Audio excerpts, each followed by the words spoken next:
नमस्कार दोस्तों, हिंदुस्तान उदय YouTube platform पे आपका बहुत बहुत स्वागत है। मैं हूं प्रदीप डबास। दोस्तों, आज संसद में वो हुआ है जिसके बाद शायद सरकार की सांसें फूलती हुई दिखाई दे। आज वो हुआ है जिसके बाद शायद चुनाव आयोग की नींदें उड़ जाए। आज संसद में वोटर लिस्ट में धांधली का मुद्दा उठ गया और मुद्दा ही नहीं उठा, विपक्ष ने जोर शोर से इस पे चर्चा की मांग कर डाली।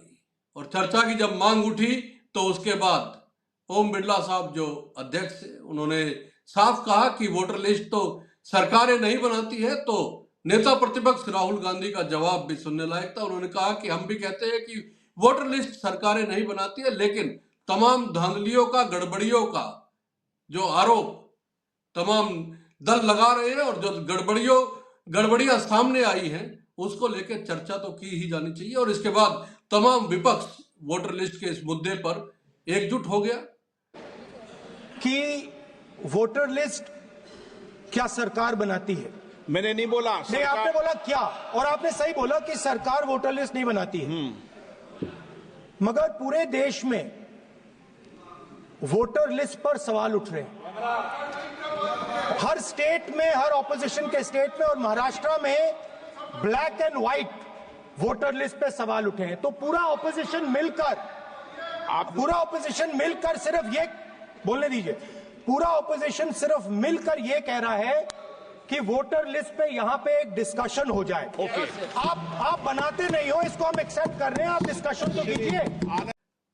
विपक्ष ने चर्चा की मांग की है और आज किस तरह से सरकार की नींदें उड़ सकती है और किस तरह से चुनाव आयोग को घेरा जा सकता है, इसको लेके विस्तृत चर्चा करेंगे। हमारे साथ देश के वरिष्ठ पत्रकार और लेखक, टिप्पणीकार, विश्लेषक धर्मपाल धनखड़ साहब मौजूद हैं। धनखड़ जी, बहुत बहुत स्वागत है आपका।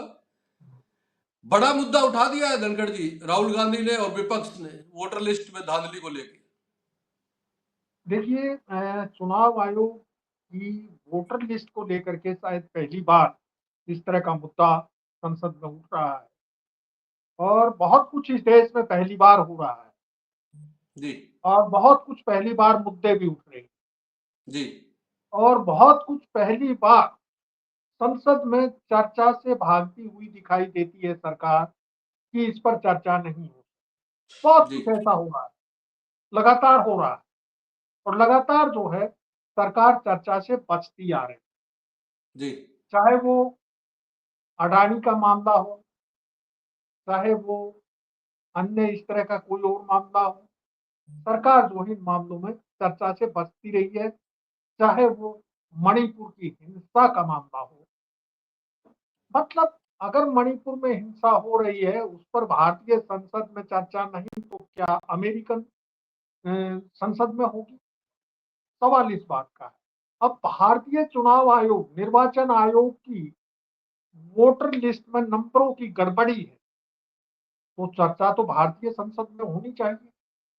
क्यों नहीं होनी चाहिए? नहीं, क्योंकि ओम बिरला चुनाव, साहब तो कह रहे हैं ना कि सरकारें थोड़ी वोटर लिस्ट बनाती है।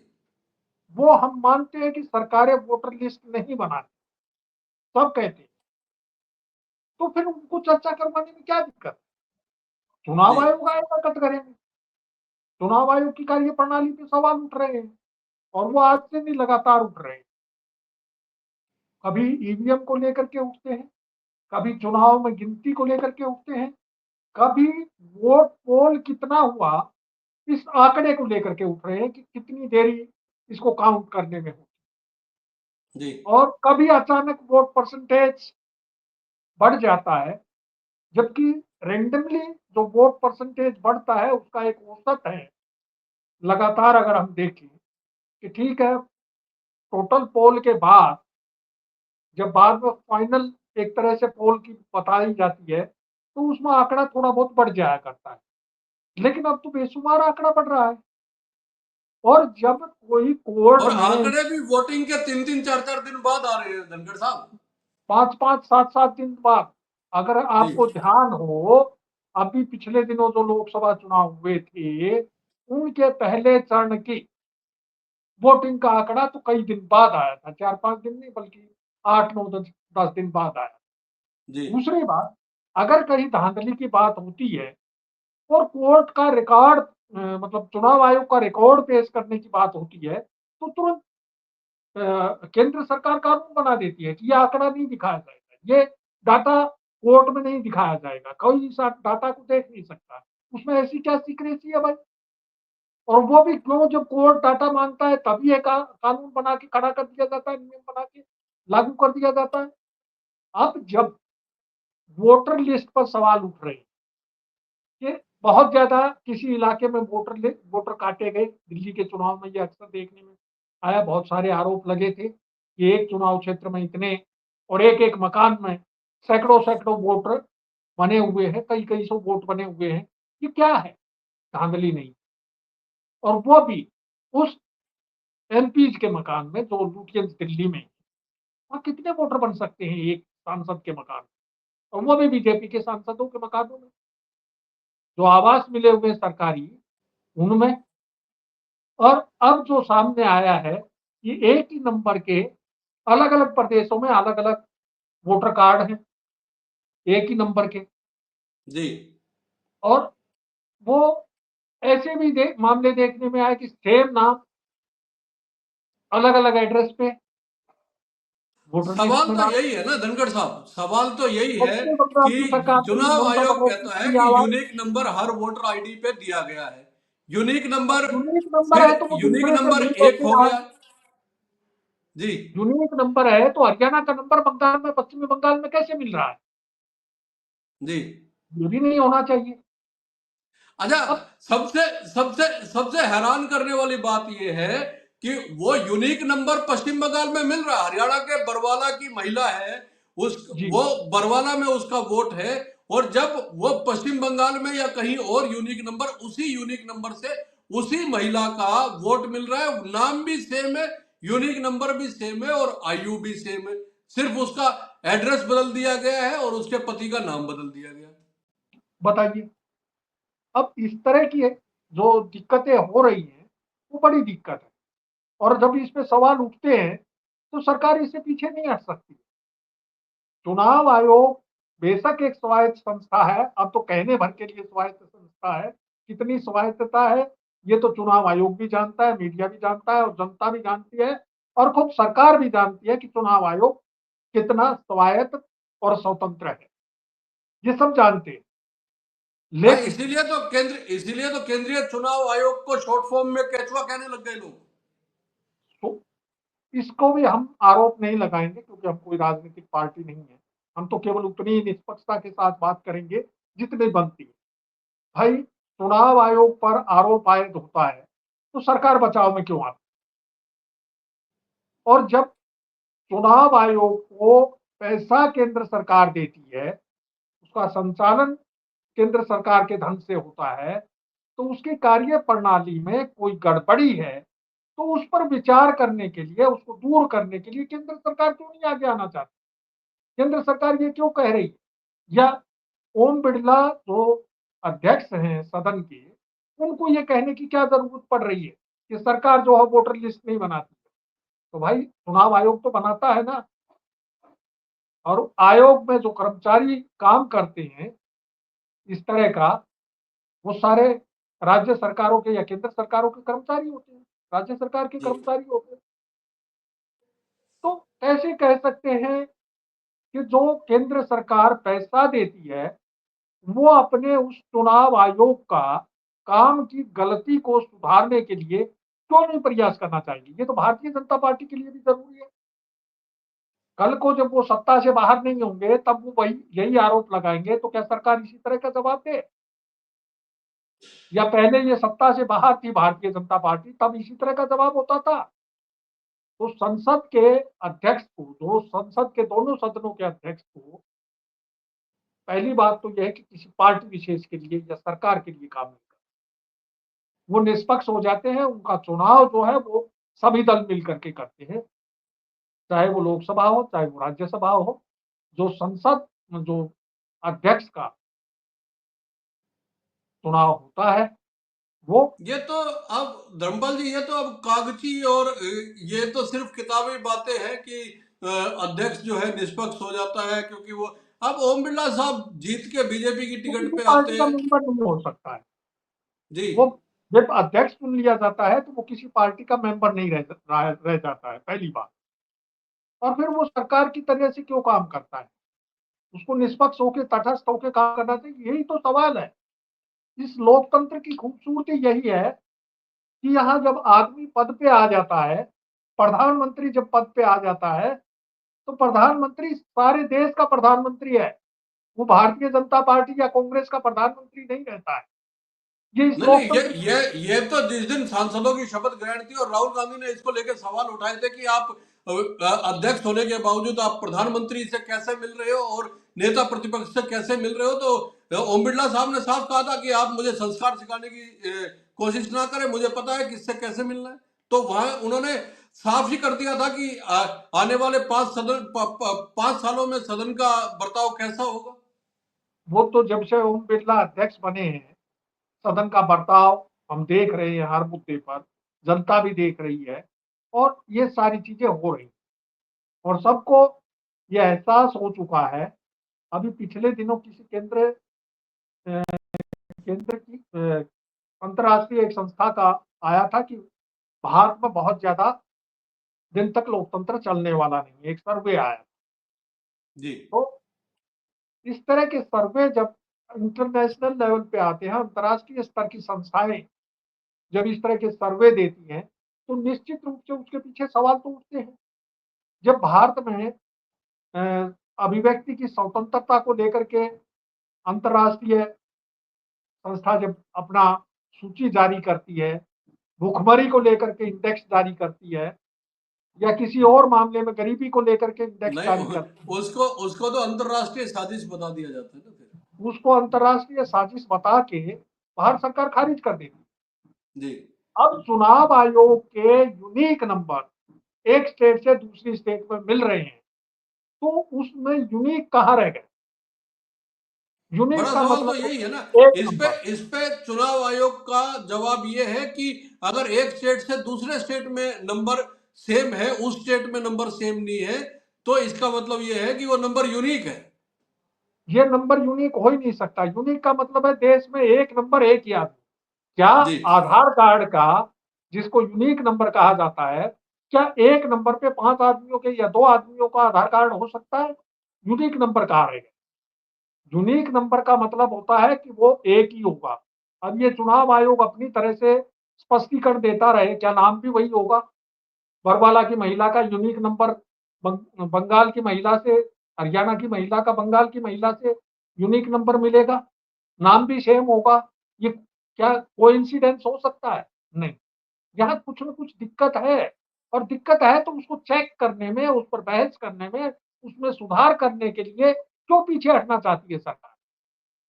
क्यों नहीं उस पे आज आज सुधार के लिए आज राहुल कहती? गांधी ने सदन के बाद एक्स हैंडल पे अपने पे लिखा है कि 1 महीने से ज्यादा बीत गया है और महाराष्ट्र चुनाव में जो वोटर लिस्ट को लेके उन्होंने प्रेस कॉन्फ्रेंस की थी, उसका जवाब भी चुनाव आयोग की ओर से नहीं किया है धर्मपाल जी।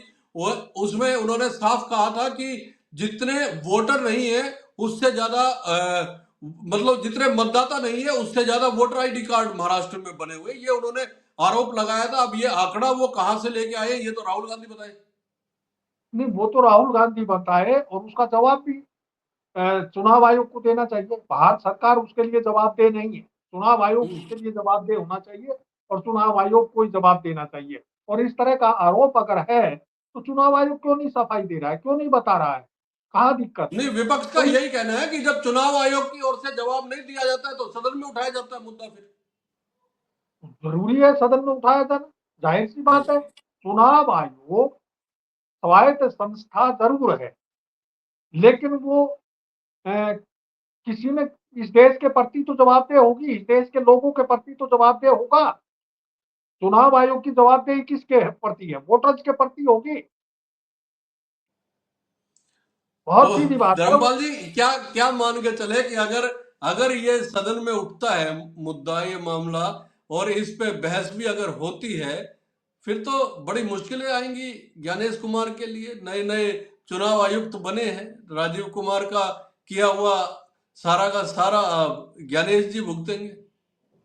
देखो, पर ये तो जो जिस पद पे होता है और जवाबदेही जो नए आता है वो ये तो नहीं कह के मुकर सकता कि भाई मेरे से पहले वाला कर गया गड़बड़। जी वो तो चुनाव आयोग की जिम्मेदारी है, एक अधिकारी आता है दूसरा चला जाता है, लेकिन चुनाव आयोग की कार्यप्रणाली तो सेम रहती है। यहाँ तो कार्यप्रणाली पे सवाल उठ रहे हैं भाई। जी इस समय किसी ज्ञानेश जी या एक्स वाई जेड किसी पूर्व उसकी बात नहीं है चुनाव आयोग, ये तो चुनाव आयोग की कार्यप्रणाली पर सवाल है। अगर वो एक यूनिक नंबर दूसरे यूनिक नंबर से मेल खाता है, वही यूनिक नंबर अगर दो वोटर्स का है तो निश्चित रूप से ये सवाल उठने चाहिए। और जिस तरीके से लगातार चुनाव आयोग पर फर्जी वोटर बनाने का आरोप लग रहा है कि जेन्युइन वोटर्स के वोट काट दिए जाते हैं, दिल्ली में बहुत बड़ा मुद्दा बना था, महाराष्ट्र में भी मुद्दा था। लेकिन ठीक है, अब चुनाव आयोग को जवाब तो देना पड़ेगा। अगर एक मकान में 1500 वोटर बन सकते हैं तो कैसे चलेगा, 700 वोटर बन सकते हैं तो कैसे चलेगा, 100 वोटर एक परिवार रहता है क्या इतने बड़े मकान में? कितने बड़े मकान, एक गांव का गांव है मकान ये भाई। नया तरीका ढूंढ लिया क्या इलेक्शन जीतने का, चुनाव जीतने का, वोट हासिल करने का? धर्मपाल जी, कमाल है। एक दिल्ली एक घर से विधानसभा के 100 चुनाव से वोट। पहले केजरीवाल ने जहां से चुनाव लड़ा था नई दिल्ली से, वहां किस तरीके से इतने वोटर एकदम बढ़ गए? जी कौन सा ऐसा फार्मूला जो मतलब लोकसभा चुनाव के बाद इतने वोटर बढ़ गए? घटना तो समझ गया काट दिया, लेकिन एक आदमी मकान बेच के 10 साल पहले चला गया फ्लैट बेच के और अमेरिका जाके बस गया, उसके नए उसका वोटर तो वोटर वोटर कार्ड तो वहां बना हुआ है, जो अमेरिका चला गया वहां की नागरिकता भी दे या कहीं और चला गया विदेश चला गया, जी लेकिन जो वहां रह रहा है उसका वोटर कार्ड काट दिया गया। बड़ी अजीब अजीब तरह की चीजें सामने आ रही हैं। अगर चुनाव आयोग को सही तरीके से एक मतदाता भी कोर्ट में ले जाता है तो उसको जवाब देना पड़ेगा, कहां तक बचेगा? अभी हरियाणा में रानिया विधानसभा क्षेत्र की कुछ कुछ कुछ बूथों की रिकाउंटिंग की बात हो रही थी तो उसको री वोटिंग बनवा दिया कि डमी वोटिंग होगी। क्यों भाई? वो आपके चेकिंग चेकिंग और वेरिफिकेशन वीवीपैट के और नाम टोटल पे, वोट तो है उनके बताए। ये तो बड़ा अजीब आपने उदाहरण दिया है धर्मपाल जी। चेकिंग वेरिफिकेशन के नाम पे जो जिन मतपेटियों की या ईवीएम की जांच होनी थी, उन्होंने चुनाव आयोग के कर्मचारियों ने उसमें जिला चुनाव अधिकारी, जो मुख्य चुनाव अधिकारी जिले के होते हैं डीसी, उन वो भी मौजूद बताए जा रहे हैं, और उन्होंने सबने पहले जितना डाटा ईवीएम में था उसको डिलीट किया, इरेज किया, और उसके बाद प्रत्याशी को बोला कि अब आप इसमें रीलोड कर दिया है दूसरा डमी नाम से, और डमी सिंबल रीलोड कर दिए, आप एक बार चेक कर लीजिए क्या जहां आप वोट डाल रहे हैं वोट वहीं पे जा रहा है या नहीं जा रहा है। तो जो जो डाटा ऑलरेडी उसमें था वो तो इरेज कर दिया, जिसकी वही तो मैं चेकिंग कह रहा हूँ ना, वेरिफिकेशन होनी थी। गजब की वेरिफिकेशन के तरीके ये अपनाते हैं। अब चुनाव आयोग को ये राइट किसने दे दिया कि जो डाटा कोर्ट को उसमें है कोर्ट को कहना पड़ा कि आप इरेज नहीं कर सकते, आप डाटा डिलीट नहीं कर सकते, आपने कर कैसे दिया? आप नया नहीं डाल सकते। हम्म तो सवाल वही है कि बड़े तरीके से मतलब आप किसी भी पक्ष पे जो सवाल उठ रहे हैं, चुनाव आयोग को लेकर के सवाल उठ रहे हैं, तो आप इस तरीके से बचाव के तरीके ढूंढ रहे हैं इस तरह से। तो फिर आप सवाल सवाल धनखड़ जी वापस वही है कि हाँ, क्या नींदें उड़ी हुई है, धड़कनें बढ़ी हुई है सरकार की भी और चुनाव आयोग की भी? देखिए ये सरकार की धड़कनें कुछ नहीं बढ़ती। जी ये सरकार हर चीज को अपने तरीके से मैनेज करती आई है और अब तक करती रही है। विपक्ष आज भी किसी एक मुद्दे को लेकर के भी लगातार स्थायी जो है वो मुद्दे पे डटा नहीं रहा है। आज भी जी मुद्दे बदलते रहते हैं, विपक्ष लगातार बदल रहे हैं, मुद्दे उठा रहा है विपक्ष, उठाने भी चाहिए, लेकिन वो मुद्दे जैसे ईवीएम का मुद्दा है, जब विपक्षी दल को जीत जाता है तो ईवीएम में कोई गड़बड़ी, जी और जब वही विपक्षी दल किसी दूसरे राज्य में हार जाता है तो ईवीएम में गड़बड़ी। ये आप ईवीएम या तो गलत है या सही है, जी ये मुद्दा बना करके चलिए कि ईवीएम से चुनाव होने चाहिए या नहीं होने चाहिए। अमेरिकी राष्ट्रपति ट्रंप कहते हैं कि हम वोटर टर्नआउट के नाम पे हमने मोदी को इतने करोड़ डॉलर, जी फिर कहते हैं हमने भारत को एक्सपोज कर, जी और भारत को एक्सपोज किया तो वो टैरिफ घटाने को राजी हो। जी मतलब आए दिन एक के बाद एक ऐसी स्टेटमेंट दे रहे हैं, लेकिन भारत के जो कर्णधार हैं, जिनके हाथों में देश की बागडोर है, वो चुप बैठे हैं। ये चुप्पी कौन सी स्टेज दी, और वो लगातार बता रहे हैं आप उससे पहले टैरिफ घटा दे रहे हैं। तो जब वो वोटिंग टर्नआउट के लिए पैसा देने की बात करते हैं, जब आरोप लगाते हैं कि हमने मोदी को दे दिया, हम अपने मित्र मोदी को दे, तो क्या मोदी ये नहीं कह सकते कि ये पैसा मुझे नहीं दिया? जी ये पैसा उनकी सरकार ने भारत सरकार को या भारत के एनजीओ को वोटर टर्नआउट बढ़ाने के लिए दिया, उसमें मोदी कहां से आ गए? तो एक तरह से जब भारत सरकार कहती है कि विदेशी शक्तियां चुनाव को प्रभावित करना चाहती, तो क्या ये पैसा चुनाव को प्रभावित करने के लिए आया था?